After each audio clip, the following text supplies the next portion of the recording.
It started with a temperature change that made no sense. The upstairs room had been locked for nearly 2 years, sealed off after a family decision no one liked discussing with guests.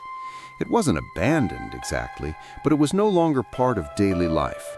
The door stayed shut, the blinds stayed drawn, and a heating vent inside was supposed to remain disconnected through the smart home system. That arrangement had worked without issue until the winter the thermostat began behaving strangely. Almost every night, just after 1 a.m., the Smart Climate app would show a manual temperature increase in that room. Not the whole house, not the hallway, just that one closed room upstairs. Someone or something was telling the system to warm a space no one used and no one was supposed to enter. At first, the homeowners assumed it was a software mistake. Smart home systems are convenient when they work and deeply irritating when they don't. A stale automation routine, a bug after an update, or a misidentified temperature zone could easily explain one strange reading. That explanation held for a few nights. Then the pattern became too precise to ignore. The room's target temperature always rose by the same amount, usually 4 or 5 degrees, at nearly the same time each night. Around dawn, it returned to normal. The app logs marked the change as a manual override, not an automation event. That meant the system believed a person had requested the adjustment. But the room was locked, the family was asleep, and no one in the house had touched the controls. The first serious argument in the house happened because of the app history. The husband assumed his wife had changed the setting accidentally while half awake. She insisted she hadn't. He checked his own phone and found no corresponding command history. Their teenage son swore he hadn't even opened the Climate app in weeks, yet the account log was undeniable.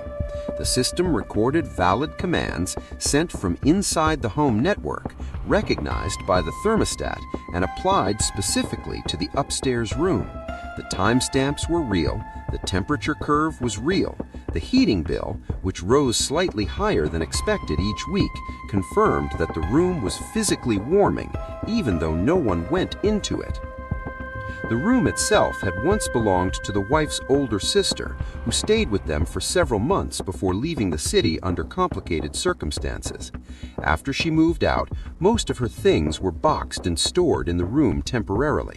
Then, family conflict turned the temporary closure into something more permanent. The key was kept in a kitchen drawer, but no one used it. Eventually, the room became a sealed presence upstairs, visible in the house layout, absent from daily life.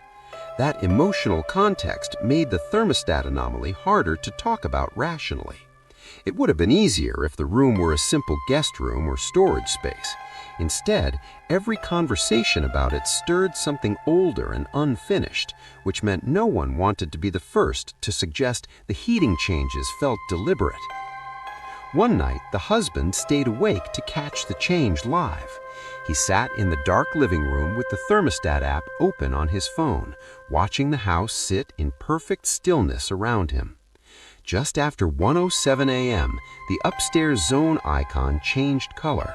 The room temperature target increased from 65 to 70. No notification appeared. No visible device triggered the event. The app simply updated, as if a command had already been accepted elsewhere. He checked every family member immediately. His wife was asleep. His son's phone lay on a charger in his room.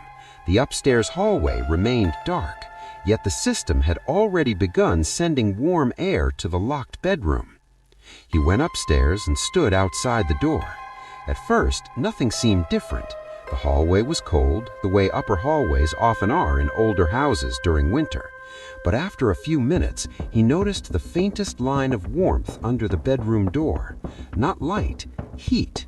The vent inside was clearly active. He pressed his hand against the painted wood and felt a subtle difference compared to the wall around it. The room beyond was warming in real time. That should not have been possible. Even if the thermostat app glitched, the vent line to that room had supposedly been disabled months earlier. The heat moving under the door meant the physical system was responding, not just the software. The next day, he called the HVAC system company that had installed the smart zoning system. The technician reviewed the logs and confirmed something unsettling.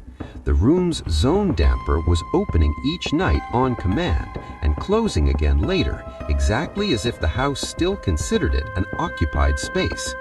The technician remotely checked the automation profiles and found none assigned to that room. He also noted something stranger in the metadata. The command source wasn't tagged to any visible user phone.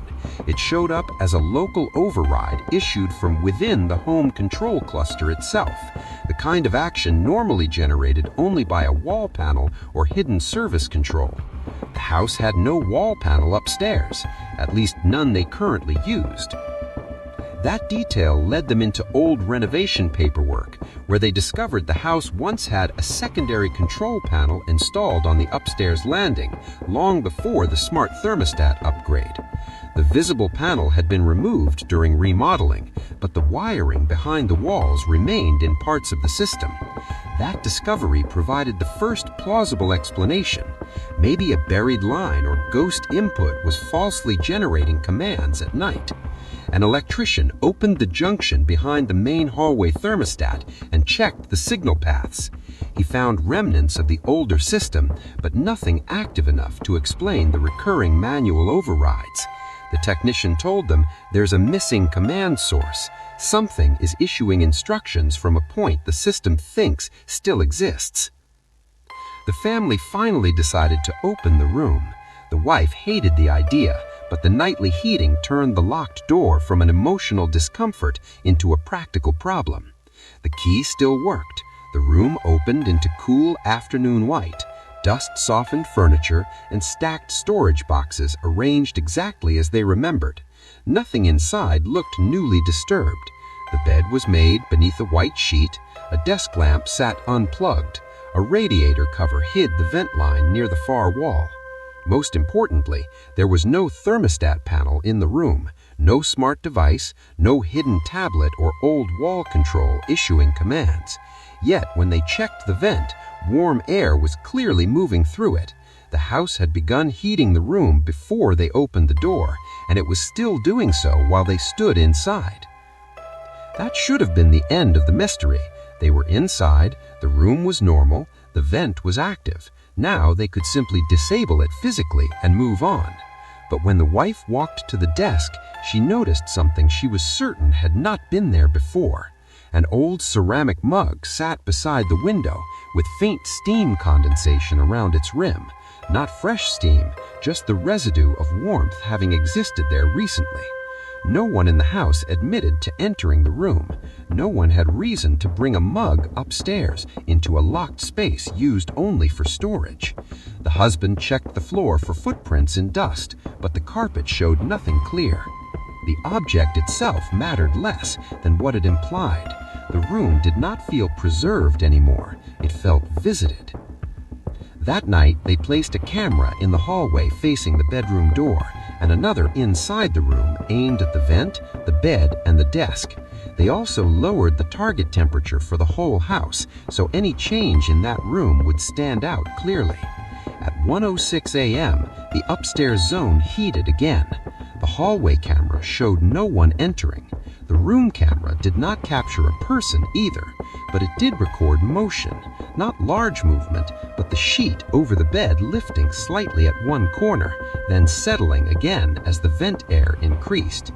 A few minutes later, the mug on the desk fogged faintly along the outside, as if the room temperature had risen around something already warmer than the surrounding air. No one watching the footage could explain the timing without sounding absurd.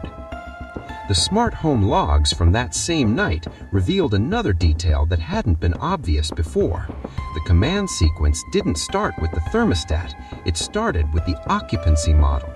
The house AI believed the upstairs room had become occupied at 1:04 a.m., then adjusted comfort settings accordingly.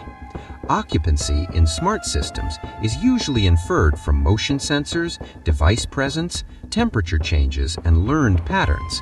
But that room had no active smart speaker, no phone inside it, and no connected wearable device in range. Still, the house marked it occupied before the heat came on. The thermostat wasn't warming the room arbitrarily. The system thought someone was there and was trying to keep them comfortable. That single word, occupied, changed everything. The husband turned off all smart features the next day and put the thermostat in manual mode. No predictive heating, no learning routines, no occupancy automation. That evening, the house remained stable until 1 a.m., when the temperature in the locked room rose anyway. This time, no app interface was involved. The physical thermostat on the wall downstairs changed by itself, scrolling through zone options without any hand touching it. The wife watched the room name appear on the screen, followed by the target temperature increasing 1 degree at a time. Dark on desks, chairs remained pushed in, ceiling lights lit the open-plan floor in flat, indifferent rows. Near the back of the suite stood a cluster of newly assigned desk phones, and one of which now carried the number from the voicemail.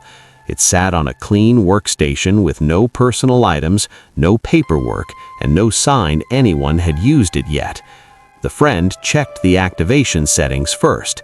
Everything was normal. The number was live, voicemail had not been configured yet. Outbound routing worked, but when he pulled the internal message record from the handset system, there was nothing stored locally. The voicemail that had arrived the night before had passed through the network without ever residing on the phone that now officially owned the number. Then the phone rang. Not loudly, not in some dramatic cinematic burst, just an ordinary ring in a room that should have been empty. All three men looked at it immediately. The display showed no caller ID. The facilities manager refused to touch it. The friend answered on speaker. There was only silence at first, not dead air, the slight living silence of an open line. Then the same voice from the voicemail spoke again. "You answered." The line stayed open long enough for everyone in the room to understand what they were hearing. Then came a final sentence, quiet and precise. "You weren't supposed to be there yet." The line disconnected before any reply could be formed. That second call altered the meaning of the first. The warning had not been abstract, it was literal. Someone or something knew the number would exist tomorrow, knew it would be answered, and knew the answer would happen in a physical place not yet occupied in any ordinary sense. The facilities manager immediately checked the office access logs. No employee badge entries had occurred since the contractors left earlier that day. The suite was otherwise empty. Yet the phone had gone active long enough to place outbound signaling into the network. Somewhere inside the system, the extension was being used or was behaving as if it were. When the company finally moved staff onto the floor, the workstation tied to the number remained intentionally unassigned. The phone was boxed, the port disabled, and the desk left empty. That practical decision should have ended the case. It mostly did. No more voicemails arrived from the future, and no live calls came through that specific line once it was disconnected. Yet the office still produced smaller anomalies: internal call traces from unused ports, brief handset activations after midnight, and one report from a cleaner who heard a desk phone ringing on the dark floor and found no lit extension when she went looking for it. None of those incidents matched the original voicemail in intensity, but they were enough to stop anyone from treating the earlier events as a one-time glitch. What kept